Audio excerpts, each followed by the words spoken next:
Magandang hapon po sa ating lahat.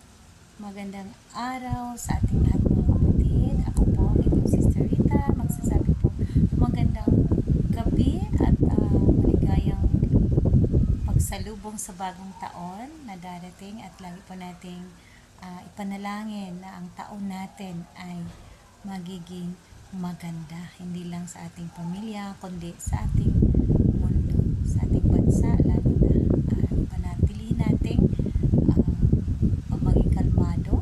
Ano man ang mga naranasan natin, nakikita natin, maging kalmado tayo at ipanalangin natin o galiin nating manalangin sa bawat minuto ng ating mga buhay. Kung ano man yung mga nakikita at naririnig natin at mararanasan, lagi nating itinataas sa ating Panginoon Diyos dahil siya ang magbibigay sa atin ng lakas upang mapagtagumpayan natin ito. Marami pong salamat.